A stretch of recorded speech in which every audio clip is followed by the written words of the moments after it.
right, as we promised. Okay, so we've talked in the past about guard, close guard bottom, close guard top. We've talked about pulling guard. We've done some takedowns. We've talked about bottom side control, top side control.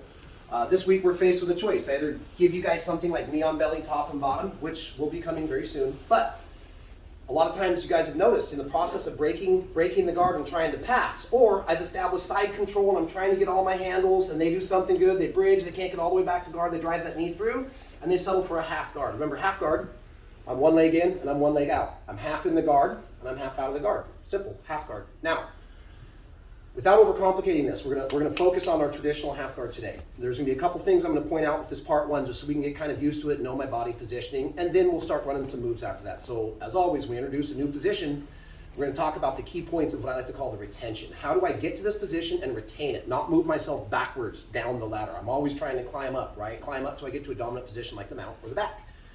There are several different types of half guard. Today we're gonna go over with just it's a half guard, right? More traditional. You hear me say traditional half guard, the way that it's kind of been for hundreds or thousands of years.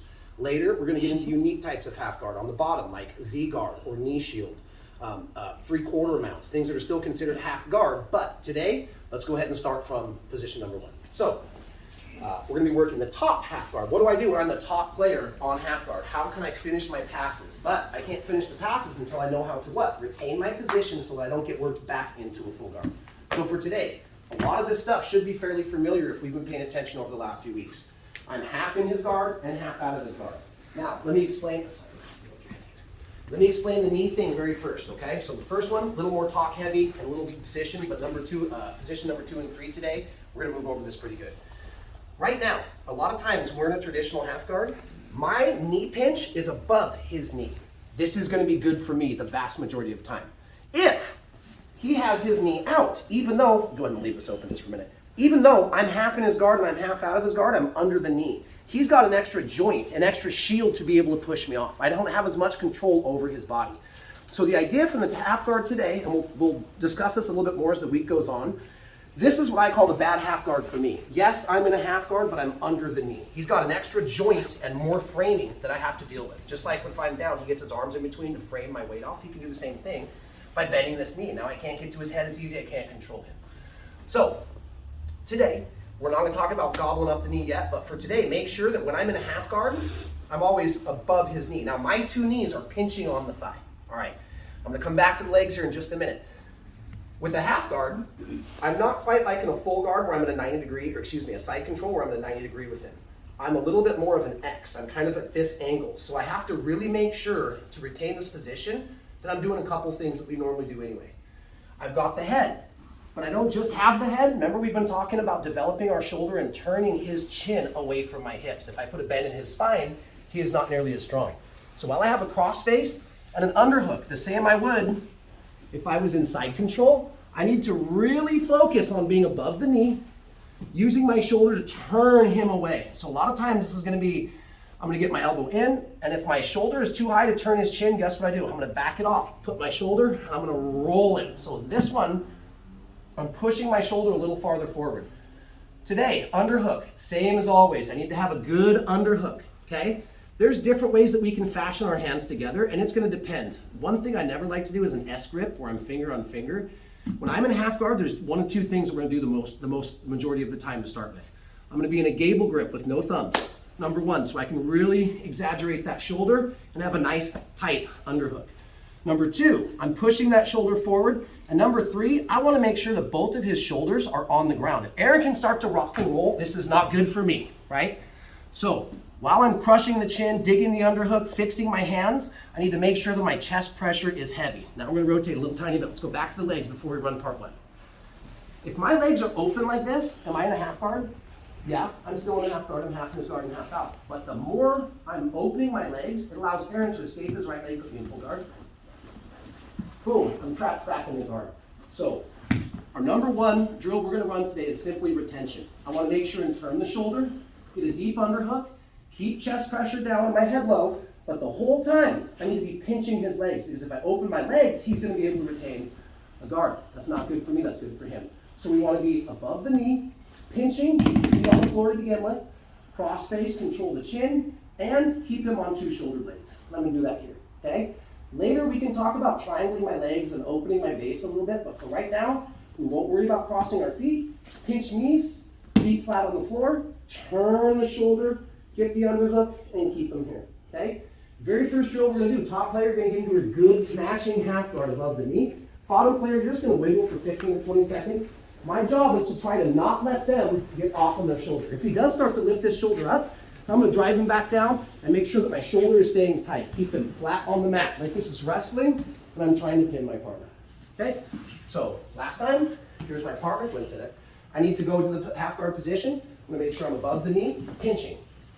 Getting my cross face, and really important in half guard, I gotta turn the shoulder with, turn the chin with my shoulder.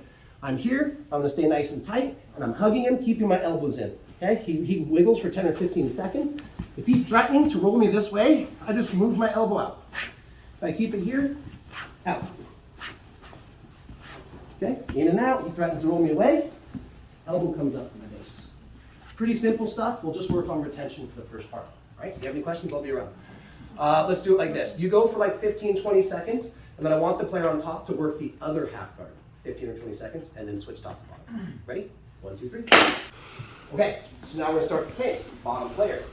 All the points of retention that we just did, we're gonna start off there. Now, before I get in and start smashing Aaron, there are different terms for this. Most of the world, and all of BTT, and especially me, you'll very rarely hear me say another term for this. It's a tripod. Tri means how many? 3. Okay? When you look at this, it kind of, you're like, well, coach, I actually see 2 of your feet, and sometimes my hand and my elbow and my forehead. That's like a 5-pod. No, it's just going to be a tripod, because primarily my weight is going to be distributed between like 3 points, not necessarily 3 parts of my body touching the mat, but it's going to be distributed like that of a 3-cornered pyramid. Okay. So again, I'm above the knee, and I'm always pinching, because any space I give him here, he's going to try and reframe the guard. I'm not only cross-facing, but I'm going heavy shoulder this time. Okay.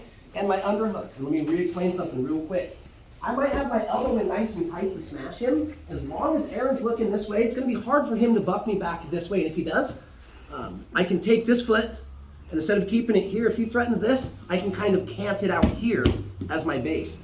This really only leaves them one good option, which is to start to roll away. When they do, go ahead and roll me that way. If I keep a hold of him, he might tip me over.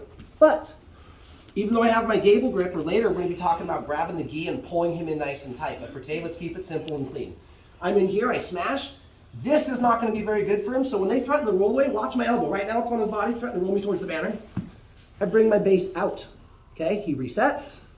When he threatens to roll me that way, I don't need to give up his post, because then he can get a throat frame. All I have to do, go ahead and roll me that way, to your left. I bring my elbow out, keep my head down low, nickname this the vampire bite so he can't swim in. Okay, now, let's talk about the tripod. I've been doing everything. I've been pinching, I'm above the knee, I'm controlling this chin with my shoulder, I've got my underhook, I've taken a lot of the fight out of my partner, because I'm heavy and I'm smashing him here. Tripod, I don't have to do anything with my hands to start with, that's the beauty. I get to keep my hands kind of locking him in. What I like to do is take my forehead and actually put it on the ground. Now if he threatens to roll me, I've got my head as a balance point. So as before, while I was kind of up here, doing the vampire bite, relying on my elbows, now I'm going to stick my head on the ground. The trick to this is keeping my knees pinched together and then getting on my toes and walking my butt in the air. Some people call this a pyramid. It's mostly called a tripod now. So I've got main points of contact on my head, my 2 feet, and now I'm going to pinch, and I'm going to start to walk my toes in towards his butt. See how I just built into a pyramid? See how my knee is above his knees now? We call this clearing the knee line. Once I've cleared the knee line, all I'm going to do is point my knee towards his armpit, take a step, drive my knee to the mat. Kick my foot free, take my side control. My hands didn't even have to move the entire time. Okay? So again, good points of retention. Pinching the thighs above the knee, strong cross face, underhook. He's going to wiggle a little bit. I need to make sure I hold him here, hold him here. When I'm ready, forehead to the mat, pinch the legs. Walk the knees up, get my butt in the air. And let's say Aaron's hugging onto my legs too a little bit. Go ahead. As I come up, he comes up. Watch, there's a trick.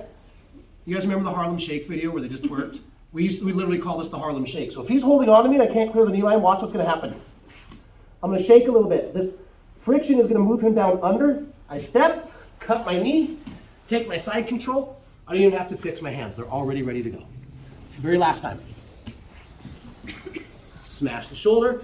Lay him down. Here comes my tripod. up, over, step, knee cut, and I'm riding to the side. Couldn't be more simple and straightforward. So I'll put 6 minutes on the clock for this. Now they've got a little bit of the retention points. You're gonna do it 2 times on one side, 2 times on the other side. You're gonna do-si-do with your partner. Okay? Sound good? When you say 2 side on the other side, are you starting from that side, so you're going to mount? No, we're going to side control.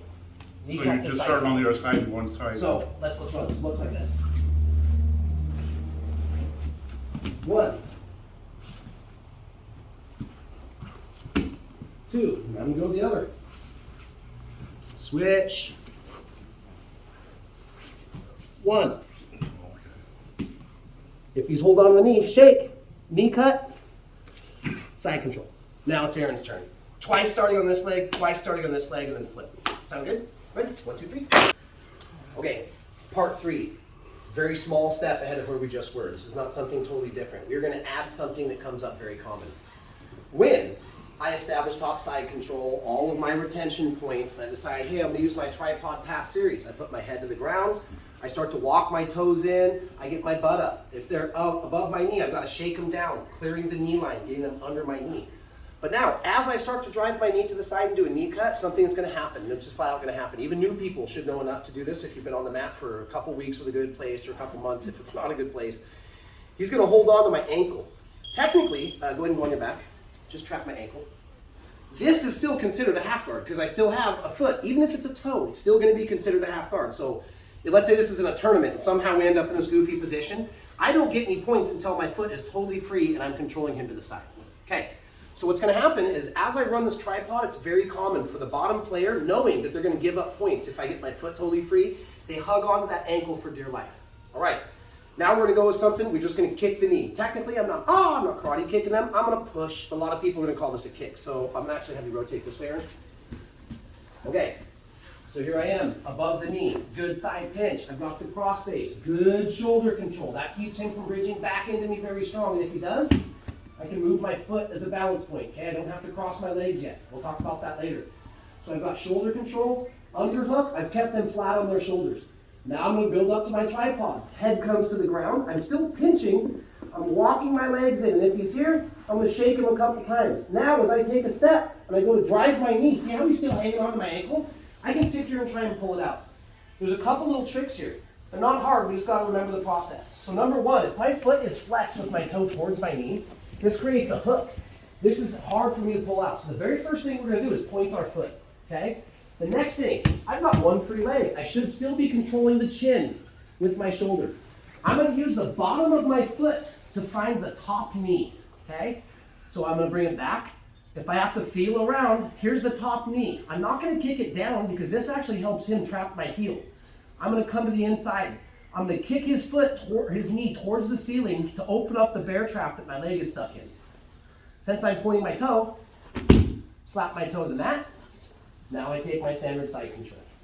So it's pretty much as simple as what we were doing, but now he hangs onto the ankle, so I'm going to free my foot by pointing the toe, finding the top knee, pushing it up to kind of open the trap, and then I can circle my leg out. Okay? Good shoulder control. Tripod up, shake him if I have to. I step, I go knee cut. I drive my knee to the mat, but he's still hanging onto my ankle. Point my toe, find the top knee. I don't kick it down, I kick it up, slap my foot to the ground. Now I can clear to my side control. Again.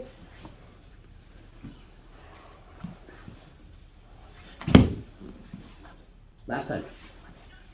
Change the angle a little bit so they just get a focus on the feet. Tripod, shake, shake, shake. Knee, can't pull it out.